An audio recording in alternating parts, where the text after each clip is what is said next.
Xpelio et aujourd'hui on se retrouve pour un petit tuto de commande bloc dans lequel je vais vous apprendre quelques commandes pour si vous voulez créer un serveur.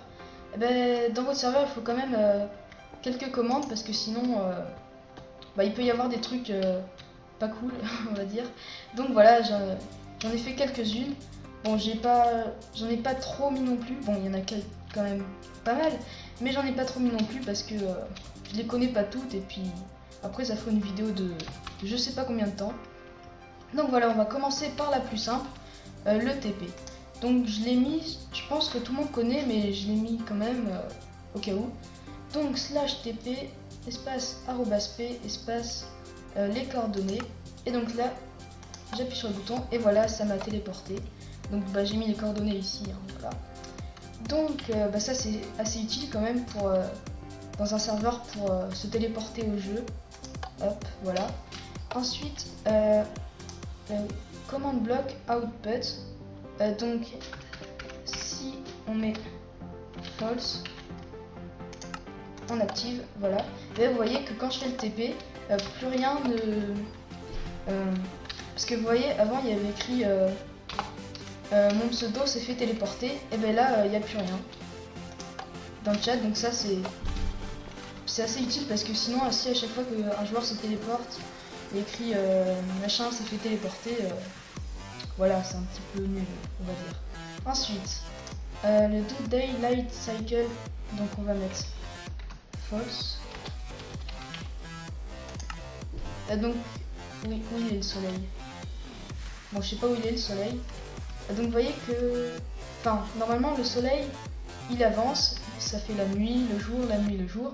Mais quand on fait cette commande, et bien voilà, le soleil il bougera plus, il restera fixe. Je vais quand même essayer de voir où est le soleil pour vous montrer. Voilà. Donc vous voyez là, en fait il bouge pas du tout. Il restera comme ça. Voilà, il restera comme ça. Ensuite, le do fire tick false. C'est pour que par exemple quand on prend un briquet et du bois, et ben ça crame pas le bois. Par exemple, regardez, hop, je mets du feu. Donc déjà le feu se répand pas. Voilà, le feu il reste où il est et il brûle rien. Il fait que être là, il fait que ça. Voilà. Donc c'est pas mal. Ensuite le do mob spawning. Donc là en fait quand on met true, eh ben, les mobs spawn. Et puis quand on met false, eh ben, il n'y a que nous qui pouvons les faire spawner. C'est-à-dire on peut que les faire spawner avec des œufs ou des commandes blocs, je crois. Enfin voilà, ils peuvent pas spawner naturellement dans l'ombre. Donc ça c'est assez utile. Ensuite game rule do mob loot false. Donc ça permet que par exemple, regardez, là je vais le tuer. Voilà. Hop. Vous voyez qu'il libère des XP. Et donc quand on active, hop. Et voilà, il libère que dalle. Il libère que dalle. Voilà, donc c'est assez utile. Par exemple, si vous avez un jeu où il faut tuer des mobs, et bien comme ça ils donneront rien. Ensuite, le mob griefing. Donc ça c'est par exemple quand on met true, les Enderman ils peuvent prendre des blocs et les mettre à un autre endroit. Et quand on met false, et ben ils peuvent plus. Et pareil avec les creepers. Normalement là il va exploser. Et voilà, il a cassé aucun bloc. Ça aussi c'est assez utile. Attendez, je vais bien vous montrer quand même. Voilà, il casse aucun bloc, par contre il fait quand même des dégâts. Donc c'est vachement utile ça aussi. Ensuite le spawn point. Donc /spawn point et des coordonnées. Donc quand je l'active, par exemple je vais mourir. Et ben ça je respawn ici dans les coordonnées que j'avais mises dans le command bloc. Donc ça c'est assez utile. Ensuite le set world spawn. Donc là c'est à peu près la même chose, sauf qu'en fait ça c'est pour les autres joueurs. Et ben, quand ils arriveront sur la map de votre serveur, ils spawneront dans les coordonnées que vous aurez indiquées. Par exemple, si jamais vous créez votre serveur dans un monde, dans la jungle par exemple, et ben vous spawnez dans la jungle, puis après vous vous éloignez, vous allez dans une plaine.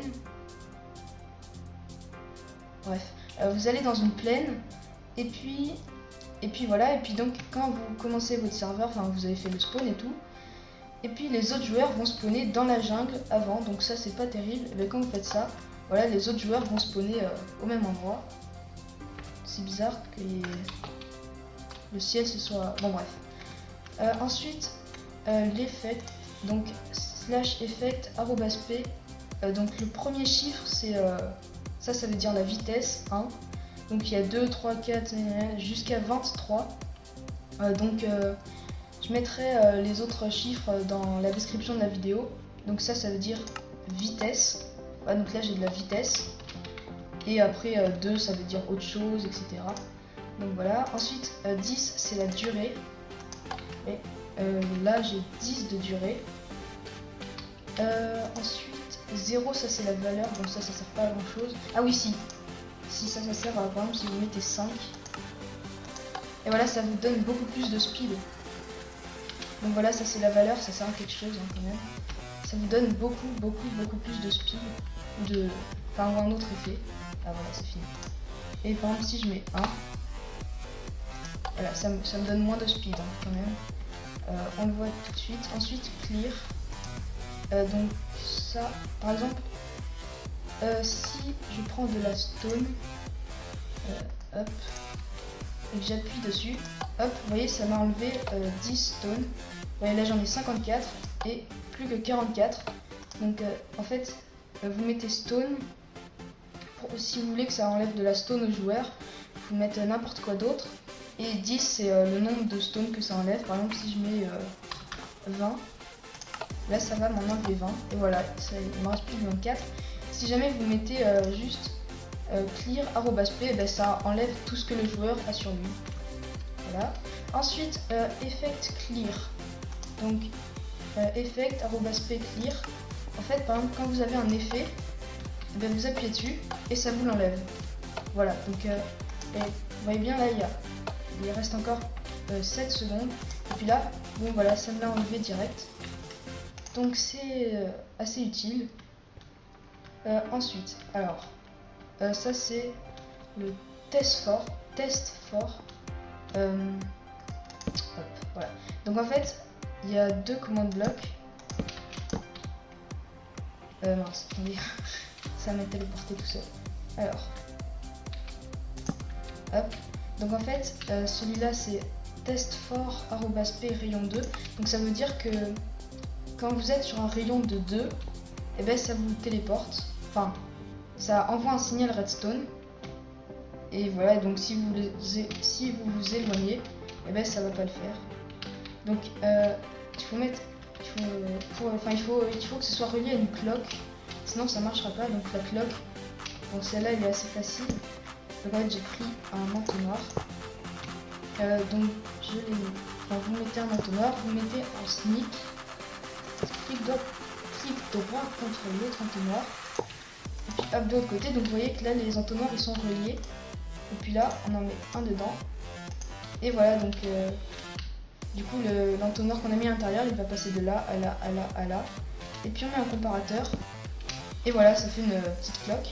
Donc ça envoie du courant au test fort.